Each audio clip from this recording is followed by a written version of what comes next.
ಬರೆದರು ಕಗ್ಗ, ಪ್ರತಿ ಸಾಲಲಿಟ್ಟರು ಸಗ್ಗ. ಗುಂಡಪ್ಪ ಬರೆದರು ಕಗ್ಗ, ಪ್ರತಿ ಸಾಲಲಿಟ್ಟರು ಸಗ್ಗ.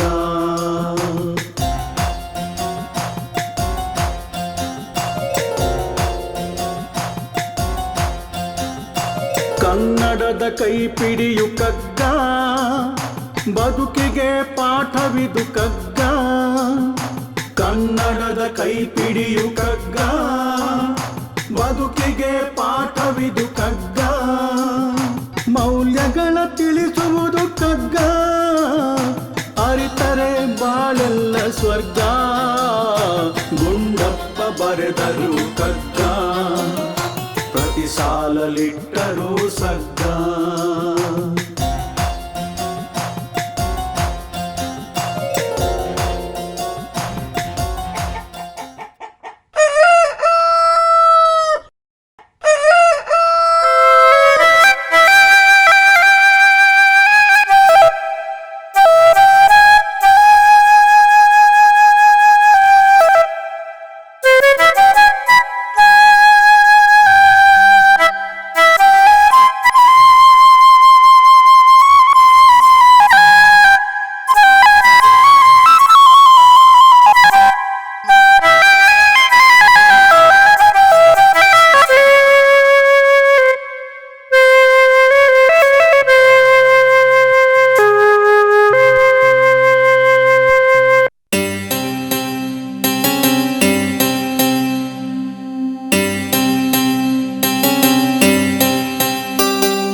ಸೋಮಿ, ಓದಿದ್ದಾಯ್ತಾ? ಓದ್ದೇ ಇರ್ತಾನ? ಬೆಳಗ್ಗೆ 4 ಗಂಟೆಗೆ ಎದ್ದು ಓದಕ್ ಪಟ್ಟ ಕುತ್ಕೊಂಡ್ಬಿಟ್ರೆ ಸಾಕು, ಮುಗ್ಸೋ ತನಕ ಹೇಳೋದೇ ಇಲ್ಲ. ಇದೆಲ್ಲ ನನ್ ಮಗನ್ ನೀನ್ ಹೇಳ್ಕೊಟ್ ಪಾಠ ಅಣ್ಣ. ಸಮಯಕ್ಕೆ ಎದ್ದವನಿಗೆ ಜೀವನದಲ್ಲಿ ಸೋಲಿಲ್ಲ. ಸೋಮಿ, ಸ್ಕೂಲ್ಗೆ ಹೋಗೋದಿಕ್ಕೆ ಸಿದ್ಧವಾಗಬೇಕು.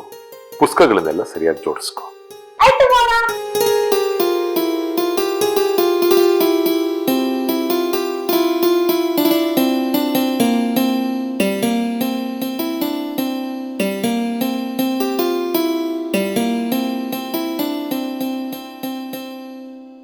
ಈ ಮನೆ ಜೀವಂತವಾಗಿ ಉಸಿರಾಡ್ತಿರೋದೇ ನಿನ್ನಿಂದ ಮಗನೇ.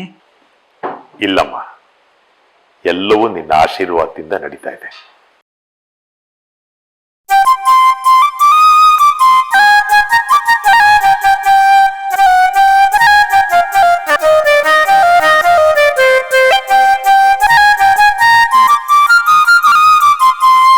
ಸೋಮಿ, ಇವತ್ತು ಸರ್ಕಾರಿ ಶಾಲೆಯಿಂದ ಅಧಿಕಾರಿಗಳು ಬರ್ತಾ ಇದ್ದಾರೆ. ಅವ್ರು ಏನೇ ಪ್ರಶ್ನೆ ಕೇಳಿದ್ರು ನೀನು ಧೈರ್ಯವಾಗಿ ಉತ್ತರ ಹೇಳಬೇಕು. ಹೇಳ್ತೀಯಾ?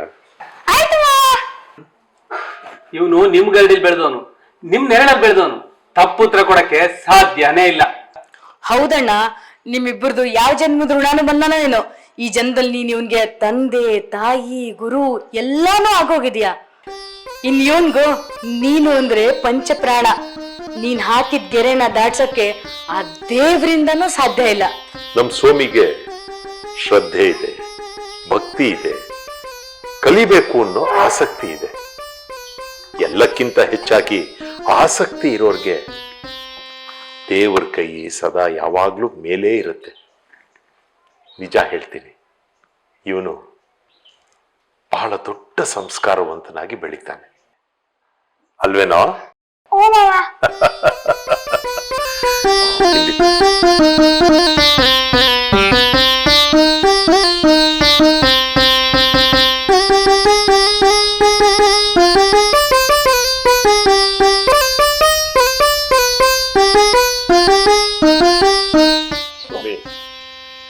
ನಿನ್ನೆ ನಾನು ಹೇಳ್ಕೊಟ್ಟ ನೀತಿ ಪಾಠದಿಂದ ಏನ್ ಕಲ್ತೆ ನೀನು?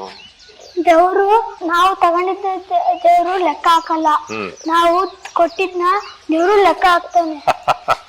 ಸರಿಯಾಗಿ ಹೇಳ್ದೆ. ಇದೆಲ್ಲವನ್ನ ನೀನು ನಿನ್ನ ಜೀವನದಲ್ಲಿ ಅಳವಡಿಸ್ಕೋಬೇಕು ಸ್ವಾಮಿ.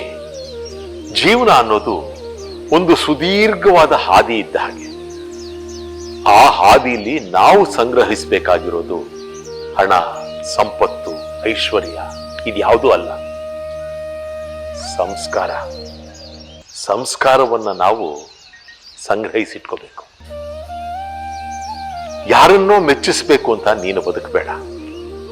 ನಿನ್ನ ಅಂತರಾತ್ಮ ನಿನ್ನನ್ನು ಮೆಚ್ಚಬೇಕು, ಹಾಗೆ ಬದುಕು ಸ್ವಾಮಿ.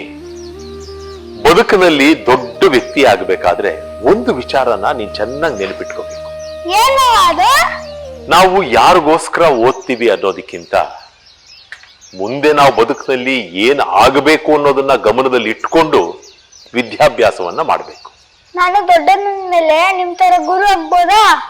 ಓ, ನಿನ್ನೊಳಗೆ ಸತ್ಯ ಇದ್ರೆ ನನಗಿಂತ ದೊಡ್ಡ ಗುರು ಆಗ್ಬಹುದು. ನಾವು ನಿಮ್ ಮಾತನ್ನ ಮರೆಯಲ್ಲ ಮಾಮ. ಇದೇ ನೋಡು, ನೀನು ನನಗೆ ಕೊಡೋ ಗುರು ದಕ್ಷಿಣೆ.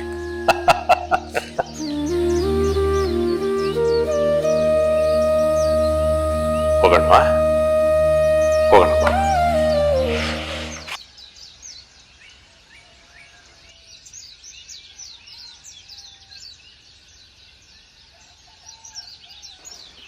ಶೆಕ್ಕು, ನಮ್ಮ ತಿಮ್ಮ ಇದ್ದಾನಲ್ಲ, ಅವನು ನಮ್ಮೆಲ್ಲ ಪಾಲ್ಗೂ ದೇವ್ರು ಕೊಟ್ಟು ವರ ಕಣೆ. ನಮ್ಮ ಸೋಮಿನ ತನ್ನ ಹೊಟ್ಟೆಲ್ ಹುಟ್ಟಿದ ಮಗನಿಗಿಂತಲೂ ಹೆಚ್ಚಿಗೆ ನೋಡ್ಕೋತಾ ಇದ್ದಾನೆ ಕಣೆ. ಹೌದೌದು, ನಾನು ನೋಡ್ತಾನೆ ಇರ್ತೀನಲ್ಲ, ಯಾವಾಗ್ಲೂ ಮಾವಂಗ್ ಅಂಟ್ಕೊಂಡೇ ಇರ್ತಾನೆ. ಮೊನ್ನೆ ಅರಸೀಕೆರೆಯಿಂದ ನಮ್ಮ ಬಾವನ್ ಕಡೆಯವರು ಮದುವೆ ಕರೆಯಕ್ ಬಂದಿದ್ರಲ್ಲ, ಇವ್ರಿಬ್ರು ನೋಡಿ ತಂದೆ ಮಗನ ಅಂತಿದ್ರು ಜನ. ಎಲ್ಲಾರ ಹಾಗೆ ನಮ್ಮ ತಿಮ್ಮನಿಗೂ ಮದುವೆ ಅಂತ ಆಗಿದ್ದಿದ್ರೆ ಅವನ ಮಕ್ಕಳಿಂದ ನಮ್ಮ ಮನೆ ಕೋರೈಸಿ ಹೋಗ್ತಾ ಇತ್ತು. ಇಷ್ಟು ಬುದ್ಧಿವಂತನಾಗಿರೋ ನಮ್ಮ ತಿಮ್ಮನಿಗೆ ಅದ್ಯಾಕೋ ಆ ಭಗವಂತ ಒಂದು ಗಂಟು ಹಾಕ್ಸೋದನ್ನ ಮರೆತುಬಿಟ್ಟ. ಇದೊಂದು ಕೊರತೆ ಬಿಟ್ಟರೆ ಆ ಭಗವಂತ ನಂಗೆ ಇನ್ನೇನೂ ಕಡಿಮೆ ಮಾಡಿಲ್ಲಮ್ಮ. ಬಂಗಾರದಂಥ ಮಗಳನ್ನ ಕೊಟ್ಟಿದ್ದಾನೆ, ದೇವ್ರಂಥ ಅಳಿಯನ್ ಕೊಟ್ಟಿದ್ದಾನೆ, ಮುತ್ತಿನಂಥ ಮೊಮ್ಮಗನ್ ಕೊಟ್ಟಿದ್ದಾನೆ. ಇಷ್ಟು ಸಾಕು ಕಣೆ ಈ ಜನ್ಮಕ್ಕೆ. ಇನ್ನು ಆ ಭಗವಂತ ಯಾವಾಗ ಬಂದು ನನ್ನನ್ನು ಕರೆದ್ರು ಧಾರಾಳವಾಗಿ ಕರ್ಕೊಂಡು ಹೋಗು ಅಂತ ಹೊರಟ್ಬಿಡ್ತೀನಿ. ಚಿಚಿ ಬಿಡ್ತು ಅನಕ, ನಿನ್ನಂತವ್ರು 100 ಕಾಲ ಇರ್ಬೇಕು.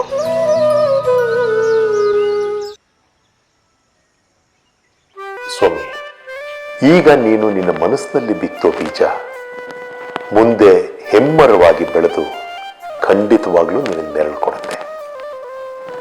ಯಾರನ್ನೂ ಮೆಚ್ಚೋದಿಕ್ಕೆ ನಾವು ಯಾವ ಕೆಲಸನೂ ಮಾಡಬಾರ್ದು.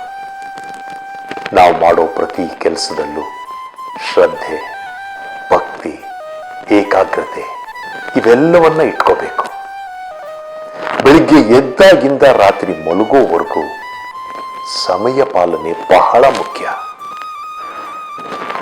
ನಾವು ಓದುವಾಗ ಕೂಡ ಅಷ್ಟೇ. ನಾವು ನಮ್ಮ ಮನಸ್ಸು, ನಮ್ಮ ಗಮನ ಪ್ರತಿಯೊಂದು ಓದಿನ ಮೇಲೆ ಇರಬೇಕೇ ಹೊರತು ಆಟದ ಬಗ್ಗೆ ಅಥವಾ ಬೇರೆ ಇನ್ನೊಂದ್ರ ಬಗ್ಗೆ ಮನಸ್ಸನ್ನ ಹರಿಬಿಡಬಾರ್ದು. ಹತೋಟಿಲಿ ಇಟ್ಕೋಬೇಕು. ವಿದ್ಯಾತುರಾಣ ನ ಸುಖಂ ನ ನಿದ್ರಾ.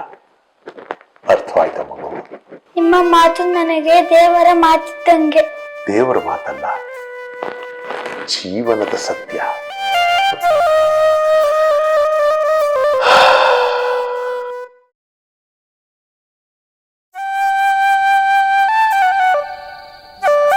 ಸೋಮಿದು ಈ ವರ್ಷ ಪರೀಕ್ಷೆ ಮುಗೀತಿದ್ದ ಹಾಗೆ ಅವನ ಹೆಚ್ಚಿನ ವಿದ್ಯಾಭ್ಯಾಸಕ್ಕೆ ಅವನನ್ನ ಮೈಲಾಪುರ ಕಳಿಸ್ಬೇಕಾಗುತ್ತೆ.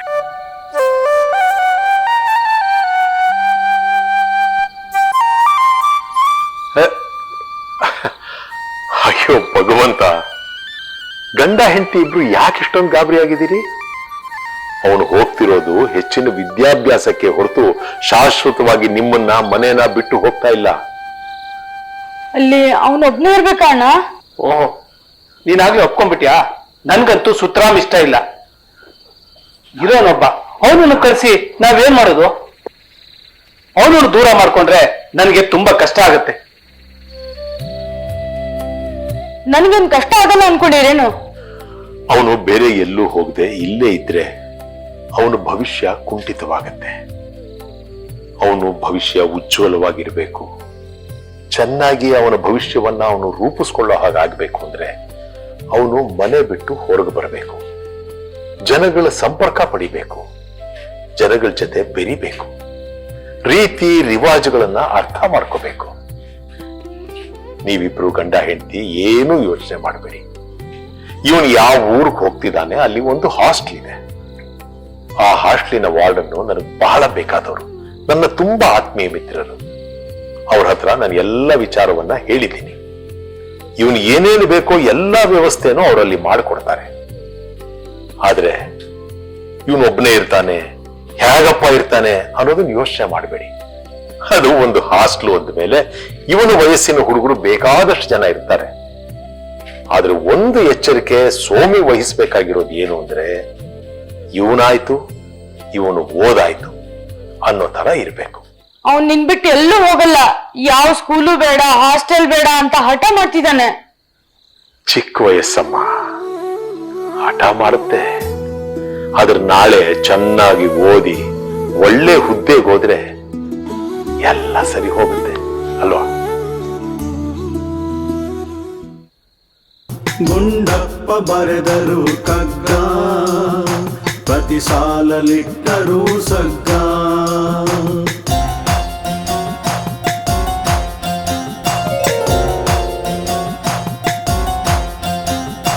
ಕನ್ನಡದ ಕೈಪಿಡಿಯು ಕಗ್ಗ, ಬದುಕಿಗೆ ಪಾಠವಿದು ಕಗ್ಗ. ಕನ್ನಡದ ಕೈಪಿಡಿಯು ಕಗ್ಗ, ಬದುಕಿಗೆ ಪಾಠವಿದು ಕಗ್ಗ.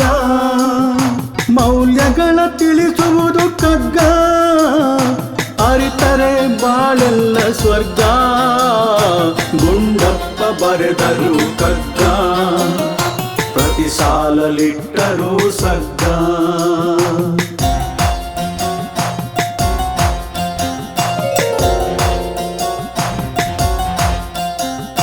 ನೂರೆಂಟು ಅರ್ಥಗಳ ಕಗ್ಗ, ಮನುಕುಲಕ್ಕೆ ಕನ್ನಡಿಯು ಕಗ್ಗ. ನೂರೆಂಟು ಅರ್ಥಗಳ ಕಗ್ಗ, ಮನುಕುಲಕ್ಕೆ ಕನ್ನಡಿಯು ಕಗ್ಗ. ವೇದಾಂತ ಸಾರವಿದು ಕಗ್ಗ, ಕನ್ನಡದ ಗೀತೆ ಇದು ಕಗ್ಗ. ಗುಂಡಪ್ಪ ಬರೆದರು ಕಗ್ಗ, ಪ್ರತಿ ಸಾಲಲಿಟ್ಟರು ಸಗ್ಗ. ಗುಂಡಪ್ಪ ಬರೆದರು ಕಗ್ಗ, ಪ್ರತಿ ಸಾಲಲಿಟ್ಟರು ಸಗ್ಗ. ಪ್ರತಿ ಸಾಲಲಿಟ್ಟರು ಸಗ್ಗ.